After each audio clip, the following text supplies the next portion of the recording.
that is supported. Judge, hold on, Jeff, he's making an argument.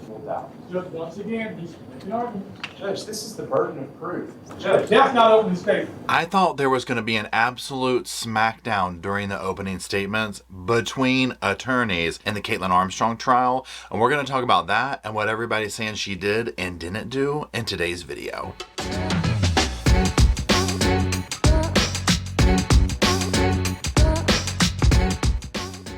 Y'all, Monday, Tuesday, Wednesday, Thursday, Friday, Saturday, Sunday, it don't matter what day it is. Sundays is still popping off at this house with Roscoe, and we're going to talk about it today. So y'all, Sundays is 100% human grade from start to finish. No prep, no mess, air dried, vet founded, and vet run. And it comes right to your door. You do a little survey online, you go through it, ask you questions about your dog, so it feels like a customizable dog food just for you. Well, not for you, but your dog. I mean, I guess it could be for you. Now, if you follow me, then you'll know, number one, Roscoe, who is sleeping right now, but he'll be getting up to eat in a few. 2 months in, and we're still enjoying our Sunday morning crossword puzzle and Sundays. One down on the couch or bed. Dad, I'm telling you, that one's Sofa Squad. Look at it. S-O-F-A-S. Bless his heart. Vet said he never made it past a kindergarten level grade of a reading comprehension, so we just still let him think they're all Sofa Squad. Sofa Squad's right. That's a good boy. Roscoe is an elder dog. He's pushing 15 at this point. We're just happy to still have him here. Bless his heart. So, very hard meal times, okay? So, Sundays, I worked with him last month. Y'all, if you've watched me and you saw the commercial, you'll know. Roscoe fell in love with this food, and he has not given up on that. This is his new staple, okay? And it has made everything so much easier at this household, simply from the standpoint of an elder dog like Roscoe, and let's be honest, a picky eater, okay? He was that way when he was young, but it's gotten worse with him being older. This has made things so much easier, and another major selling point for me has been that the food is very, you can break apart, that kind of thing. It's very edible for Roscoe because, well, he doesn't have any teeth anymore, and I'm not trying to shame him for that. Now we have our guest over here once again, and as you see, he is still loving these, and Roscoe is giving me side eye. Those are my Sundays. I can't believe you, Dad. You bitch. I'm gonna go loco in here. Those are mine. He gets so possessive. Good boy. Let your friend have some. Roscoe. I mean, he's just a feisty little thing. We can, okay, we can all share. Those are mine. Those are mine. I mean, he makes such a mess. Lord, it's okay. You can get them. We've got a little vacuum cleaner here. So Sundays has come to the Sofa Squad with an amazing deal. You're going to get 60% off your first order of Sundays until the end of the month. Go to sundaysfordogs.com/sofa or use my code SOFA at checkout. Hello, Sofa Squad, and welcome back to the sofa. Sofa's back there. Roscoe's on it. He just had a little bit of an episode of barking at me, but he's calmed down now. And my name's Paul if you're new to the channel. Now what we're going to be doing today is discussing the Kaitlyn Armstrong trial. This is the case in which Mo Wilson is the victim. Kaitlyn Armstrong allegedly took her life. We'll get into the dynamics of that in a minute. But this happened down in Texas, and it's finally made its way to trial. Now the way we're going to review this is we're going to be specifically looking at clips from the opening statements as well as some news clips about updates throughout the trial. They have chosen not to air the trial, but they did show the opening statements, and I believe they said they'll do like closing arguments, verdict, that type thing, but some updates have come out along the way.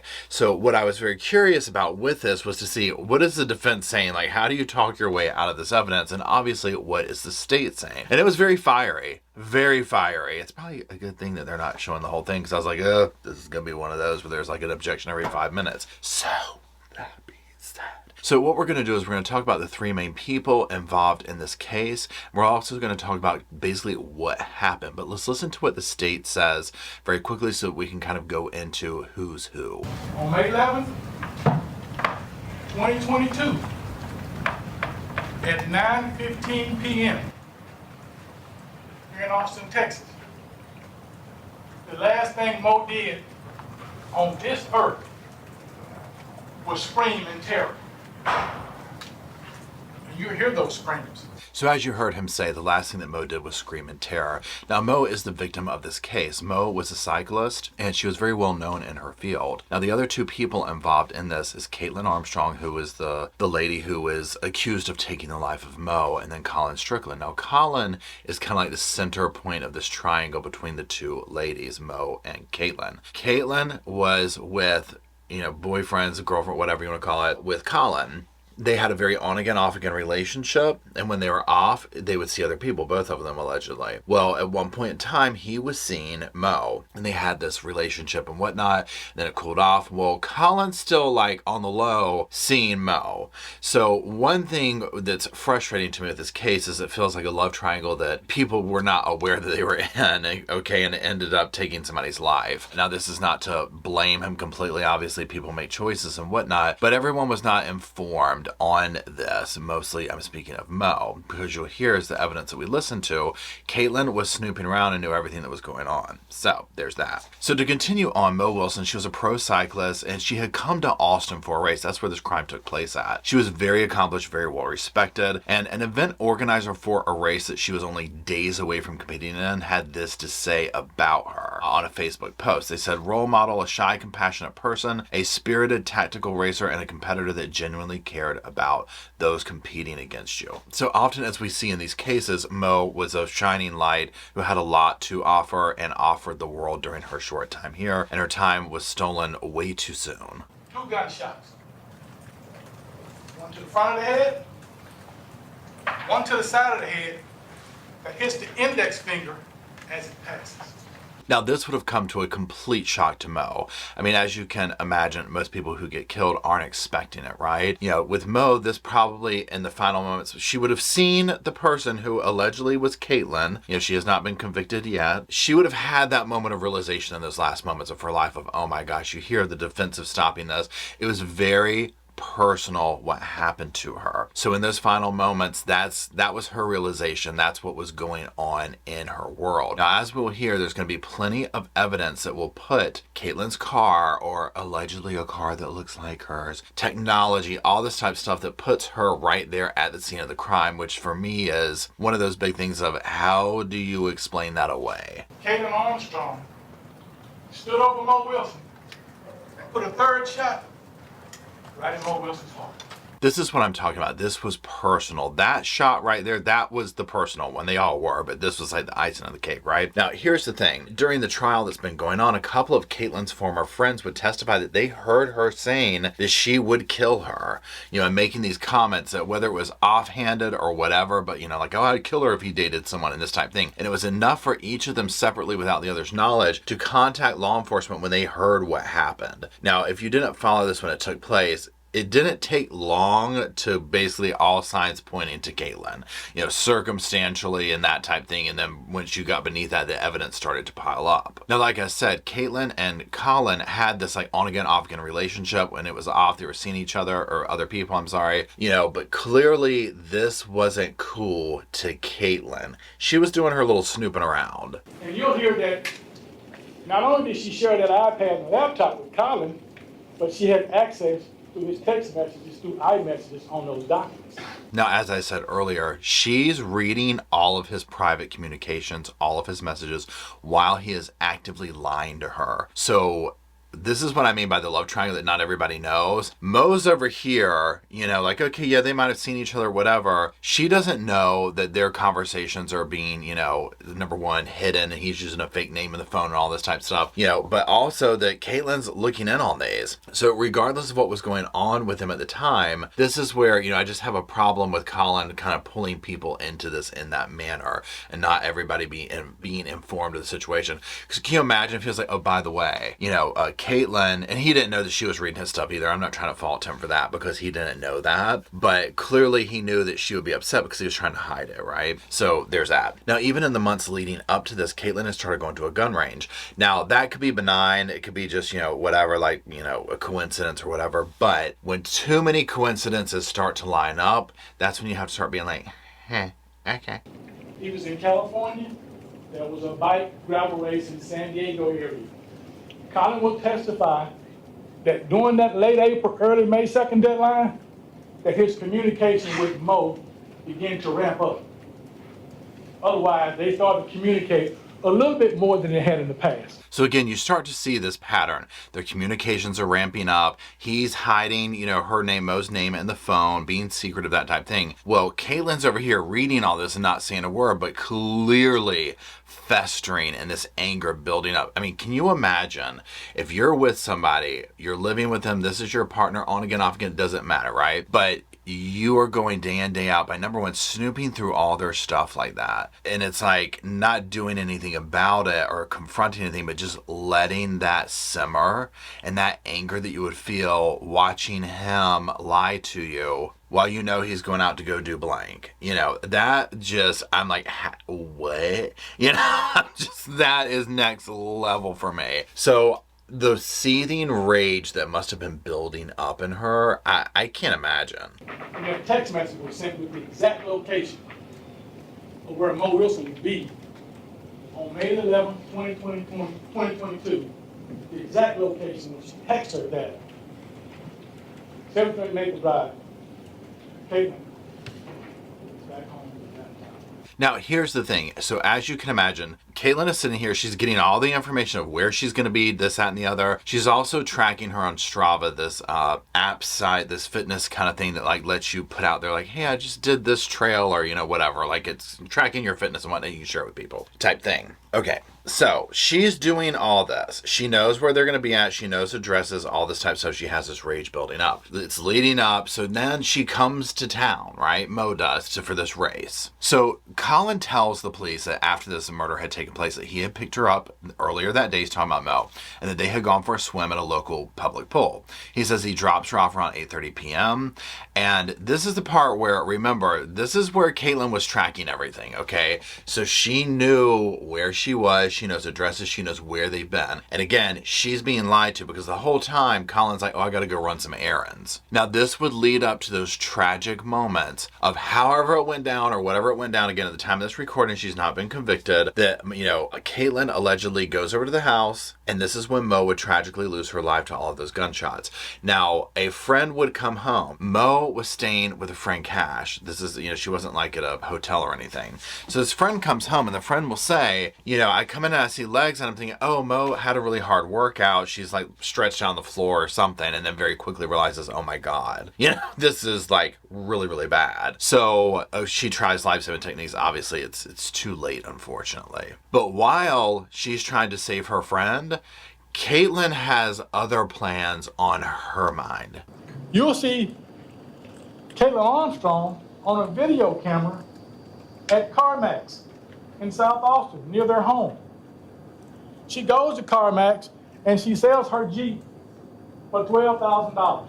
Now, as we watch this, start looking at this evidence through the lens of what would an innocent person do, what would a guilty person do. Now, Kaitlyn will then, she sells Jeep, does all this stuff, and then she will go from Austin to Houston to New York, and she will end up in Costa Rica, where she tries to assume another identity. And on June 22nd, while in Costa Rica, she has plastic surgery.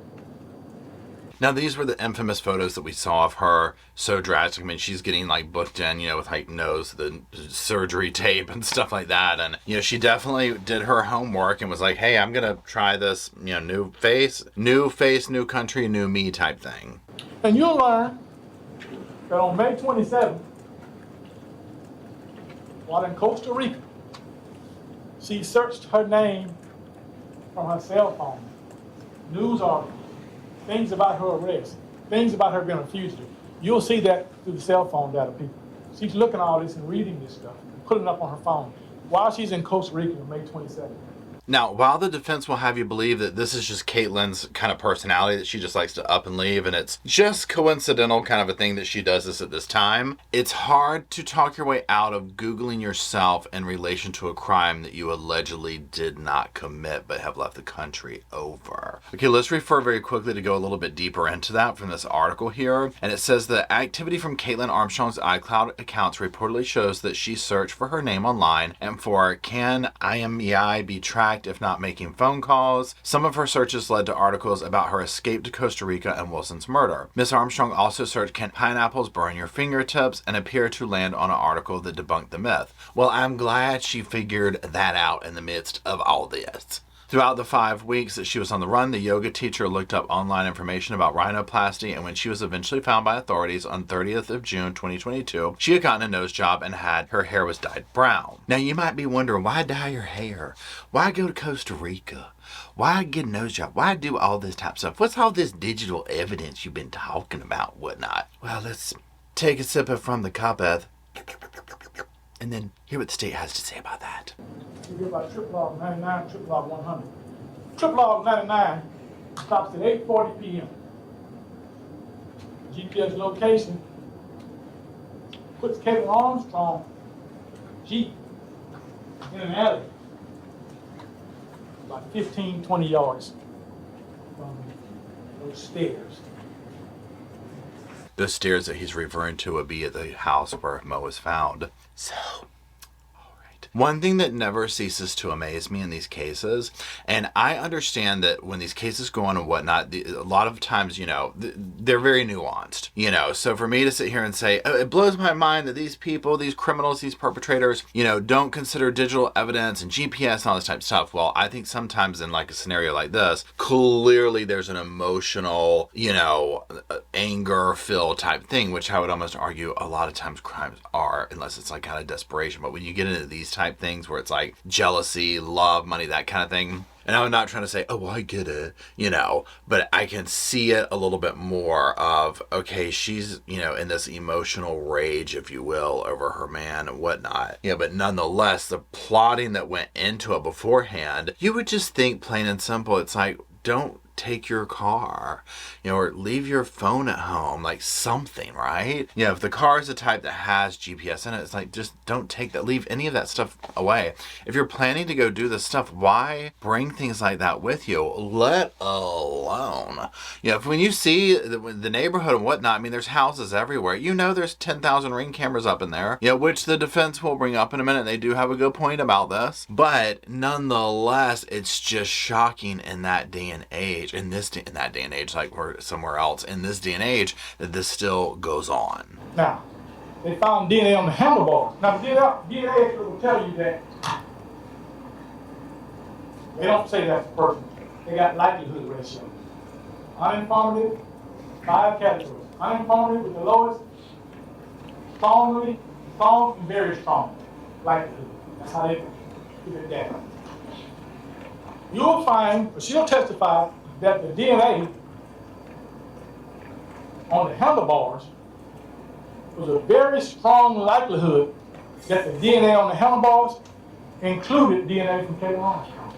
You'll see on the screen now, last week jurors heard testimony from Sergeant Timothy Price, who responded to the scene of the murder. He said that Wilson's bike was found lying in the middle of bamboo a few yards from the apartment. The bike was swabbed by another crime scene investigator, and DNA found on it was highly likely to have come from Armstrong, prosecutors told the court during opening statements. The defense tried to argue earlier this week that the DNA from Ms. Armstrong may have transferred to Wilson after the latter rode on Mr. Strickland's motorcycle and wore his helmet on the night she was killed. Her bike was literally thrown away like it was garbage, and it's almost like a metaphor for how Kaitlyn thought. Kaitlyn enjoyed throwing that way. Now, I'm sure, and again, this is just me talking here, that she was probably trying to make it look like maybe a robbery or something like that, but just that symbology of it, that personalization of standing over her with that last shot, the bike is very, that bike had to be super expensive, right? And nonetheless, it was probably like an extension of Mo that she's throwing and discarding away. So here's the thing, Kaitlyn has never stopped running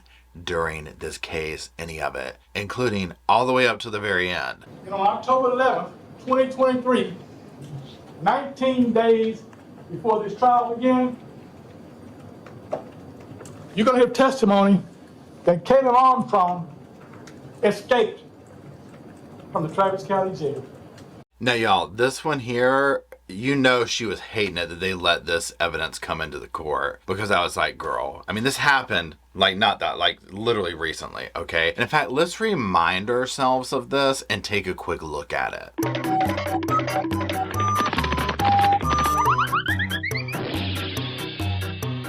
I mean, if ever there was a reason to drinketh from the cuppeth, this is take 4 or 5 swigs over this one right here, y'all. It had me so upset. I just accidentally flung the water all over the place. I was drinking so hard from the cup over that. Y'all, you can't make that poor officer. You can't make this stuff up, y'all. Okay, and then to get up here talking about it was a coincidence. I can't roll my eyes hard enough at some of the stuff, y'all. Okay, so let's keep going. Now, all that being said, let's take a minute and listen to what the defense is saying. You may already have your mind made up.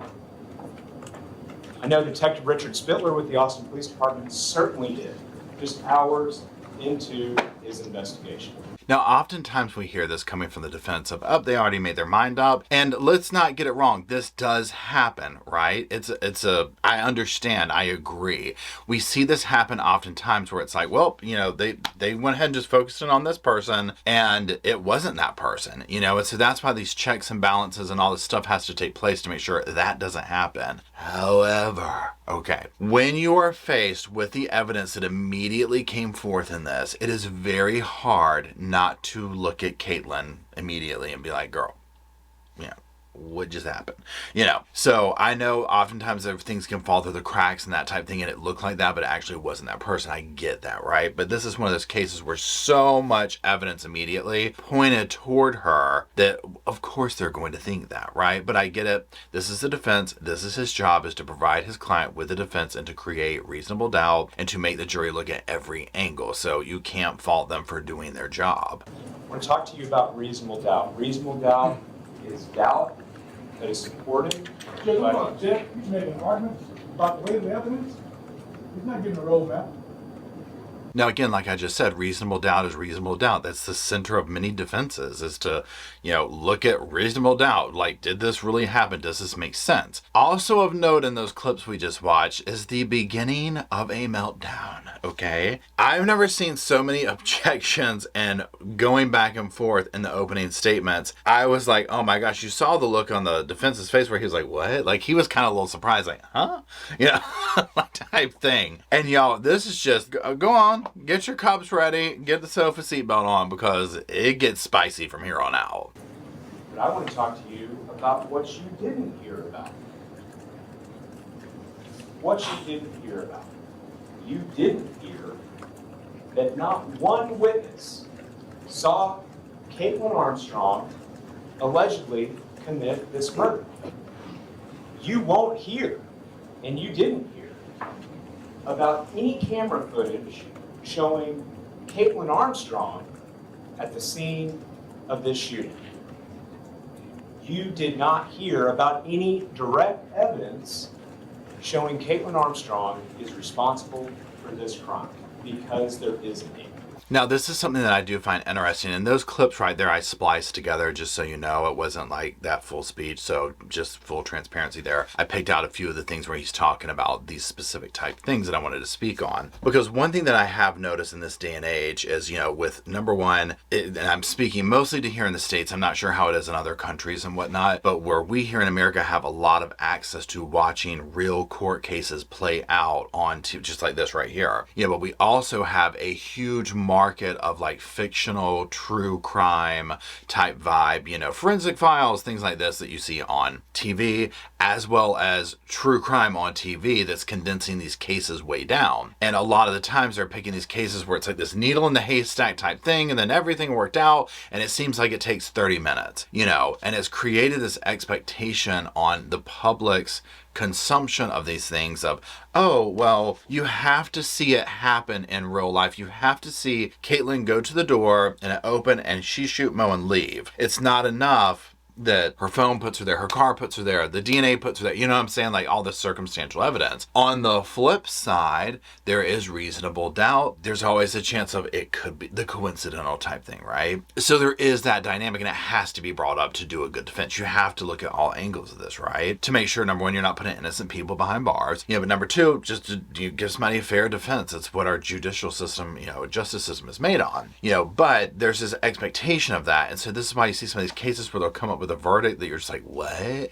What more did you need? Kind of a thing. And so I think it's interesting how that has gone and how we see that play out more, where you could have so much circumstantial evidence, but they'll still try and portray the thing of, there's not anything showing her. It is weird in this scenario how all these cameras in all this neighborhood, not one of them was able to get a thing of her going up. You know what I'm saying? Like being actually there at the scene. It's just how the cookie crumbles sometimes. Now you will hear at the time Kaitlyn left Austin to go to New York and then to Costa Rica, she would have no reason to know about anyone that was present in this case.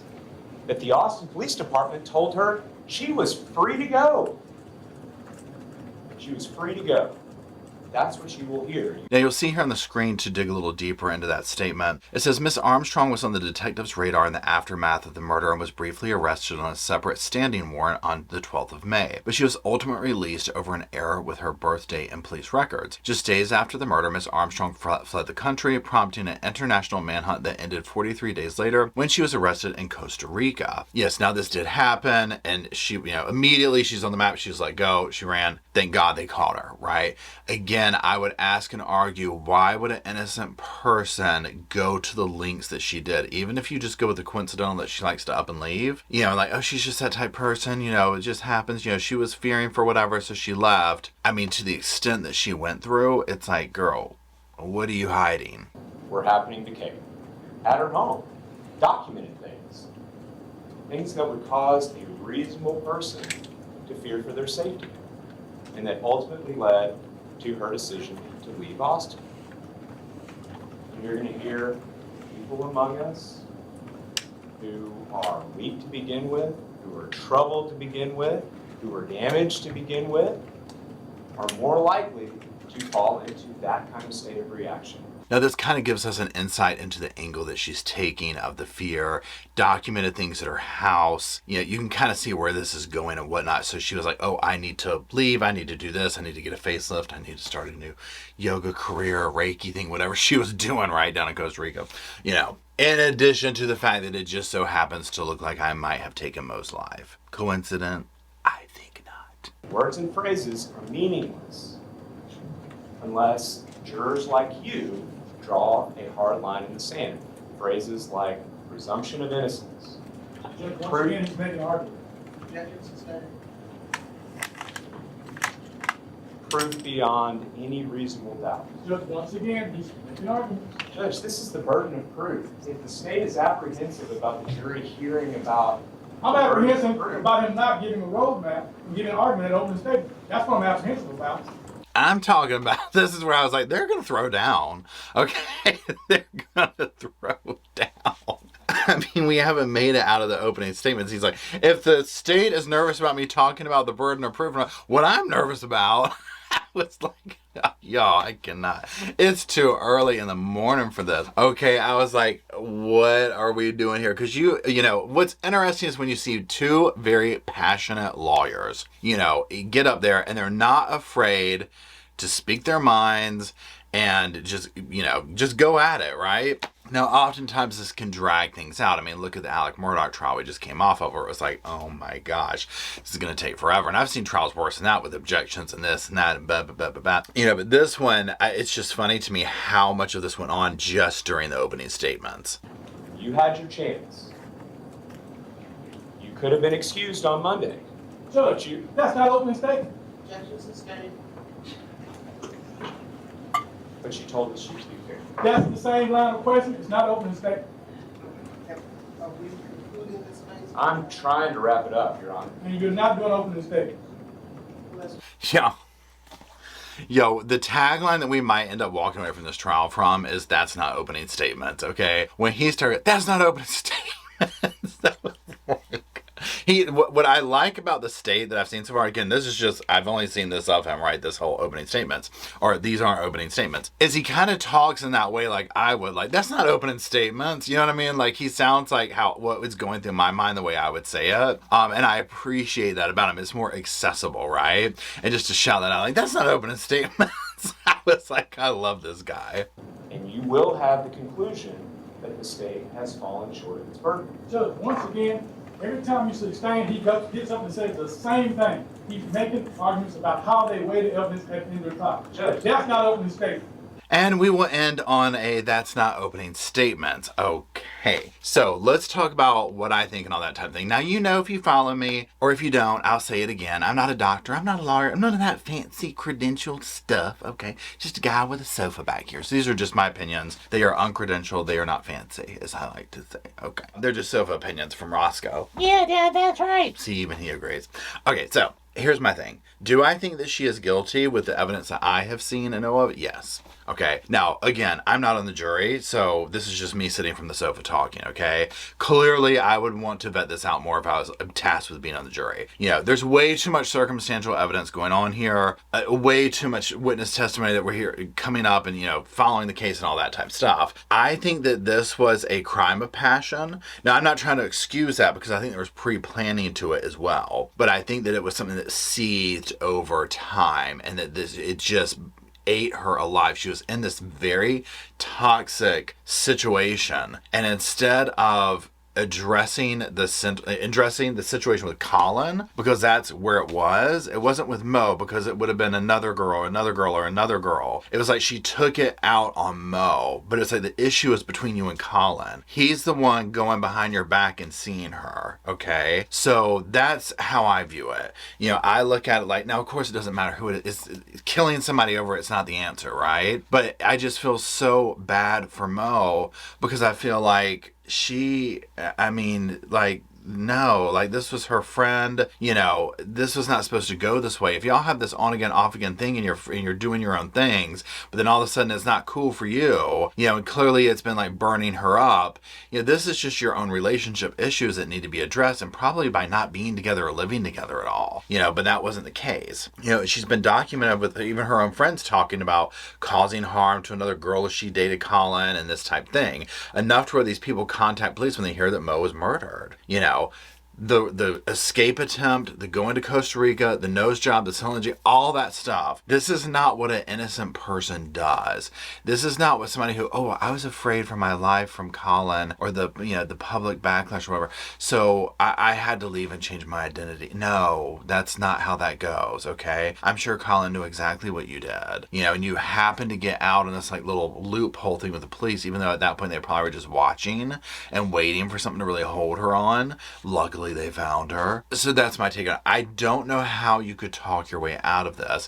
Yes, just a little bit that I've seen. It is weird that there wasn't like, you know, exact footage of this happening, but do we ever really have that? Okay. People have been convicted on less, and that's where I agree that we need to have these checks and balances and reasonable doubt and burden of proof, all this type stuff, right? And a trial by your peers and, you know, everything to avoid those mistakes happening, because just one of those happening is awful. You know what I'm saying? I'm talking about a wrong conviction. God forbid it was to the electric chair or whatever, you know, a DP case. So I get all that, but then there's cases like this where I'm just like, did they offer her a plea deal? You know, I mean, I'm guessing not, or she just felt like I can talk my way out of this, or, you know, get my lawyer to, or something, you know, because it just doesn't make sense with the amount of evidence that's put forth. But again, it's her life. She wants to fight for it. I get that, you know, regardless of how one might feel of the things that she has allegedly done to Mo. So, you know, it is what it is. You know, I'll be very curious to see what the jury says. In this day and age, it's hard to tell, because like I said earlier, it seems like, you know, sometimes it goes to the way of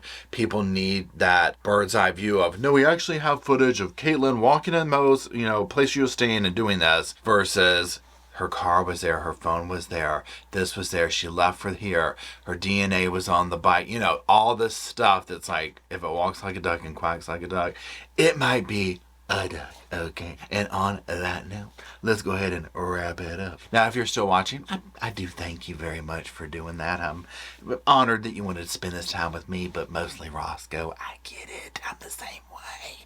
What was was that, Roscoe? Tell him to put some sofas in the thing. Put some sofas in the comment section for him, he asked. And until we all gather around on those sofas to talk about old Kaitlyn and her drama, I'll see y'all soon.